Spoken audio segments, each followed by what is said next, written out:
Hello Pisces, Sun, Moon, Rising, and Venus signs. Kamusta kayo? Sana po ay nasa mabuti kayong kalagayan.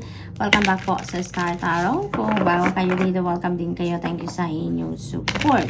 I truly appreciate it. God bless you all, Pisces. Tingnan natin ang mga messages ninyo for the week. Kung ano mensahe ninyo, New Moon and Leo, napakaganda nito because New Moon resonates with new beginnings. Kaya meron dito mga fresh start na mangyayari sa buhay ninyo. Meron kayong mga sisimulang bago. Dito, depende sa inyong sitwasyon. So, it could be in different areas of life. Shine! Panahon ninyo ngayon para mag-shine. It's time to shine. It's time para i-share ninyo, ipakita ninyo ang inyong radiance, no? Sa inyong paligid sa mundo, kumbaga, no? It's time to shine. It's time for you to show the world what you can do, no? Ilabas nyo na dito mga talents ninyo, ang mga skills, ang mga gifts ninyo na kinakailangan, no? Makita or ma-experience ng ibang tao. We have New Moon in Pisces. Ayan, another New Moon energy, Pisces, and this is your energy. Attune to the divine. Ayan, so most likely, ang iba sa inyo, Pisces, maraming mga intuitive messages na natatanggap. Maaring may mga downloads kayo na natatanggap. And maybe for some of you, hindi kayo nagkakaroon ng pagkakataon para ma-access ang mga mensahe na yan. Ano? Maaring gano'n ang ganap. Kaya ang imbitasyon sa inyo dito, attune to the divine. Ano? Pisces, communicate with God, communicate with the divine universe. Because yun ang maaaring kailangan ninyo ngayon. Magkaroon kayo, mag-rebuild kayo ng inyong connection, kumbaga, no? With the spirit. We have last quarter moon in Libra. Make time for self-love. Pisces, maaari talaga na you are super busy. Maybe you are always preoccupied with something. Kaya hindi na kayo talaga nagkakaroon ng panahon para sa sarili ninyo, no? Hindi nyo na natitreat ang sarili ninyo. Hindi na kayo nakakapag-self-care. Hindi naman lang kayo nakakapag-spend time alone, no? Para makapag-recharge kayo. Kaya yun ang panawagan sa inyo. Make time for self-love, no? Napakahalaga niyan, Pisces, dahil alam mo na, if you are on top of your health, you will be on top of your game. Kaya kailangan talaga paminsan-minsan nagsa-self-care tayo, inaalagaan natin ang sarili natin, we are doing things na, you know, that can raise our vibration para maganda lang ang inyong pakiramdam. What else? We have cultivating prosperity, beautiful energy, the abundance of the universe is pouring into my life.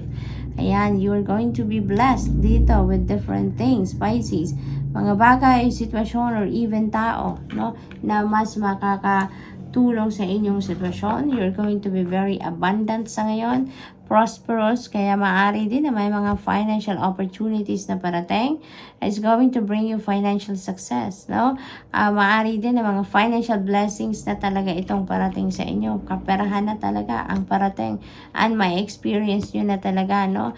Na magkaroon kayo ng maraming cold cash, no? At may experience nyo na ang kasaganaan. So, yun ang ganap dito for some of you. Believing in magic. True magic is abounding in my life. Ayan. Magical moments are going to unfold. Miraculous events are going to happen sa buhay ninyo ngayon, Pisces, no? So, this is really, really beautiful energy dahil ang daming ganap, no? Maaring may mga sitwasyon dito na masasabi ninyo, bakit? No, why is this happening? Bakit ngayon? Bakit ako? 'Di ba? Dahil sa ganda siguro na mga magaganap sa buhay ninyo, maaring mapanganga kayo talaga, no? At wala kayong ibang masabi kundi, thank you Lord, thank you God, no? What else? We have emerging into grace. Ayan, the grace of God, no, is talagang parating sa inyo. The grace of God is really pouring into your life sa ngayon, Pisces.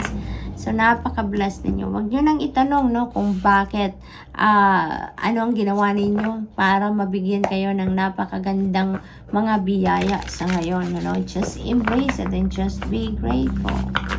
What else for Pisces? We have the star energy. Beautiful. Gorgeous talaga to. This is new hope. This is new blessings. This is new life. No? Kasi, ano din ito?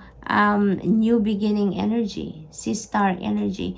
There is new path na magbubukas para sa inyo, para sa pagbabagong buhay, para makapagsimula kayo ng bagong sitwasyon, ma-experience ninyo ang mga bagong experiences, no?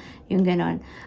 This is also about healing. Kaya maaaring ang iba sa inyo, kung meron kayong mga iniindang sakit sa katawan, no? Physical ailments or maybe emotional na problema na bitbit ninyo sa inyong dibdib, maaari din na yan ay magkaroon na ng healing sa ngayon. Maaaring sa ngayon ay talagang mawala na yan, no? Mag-dissolve na ang mga yan.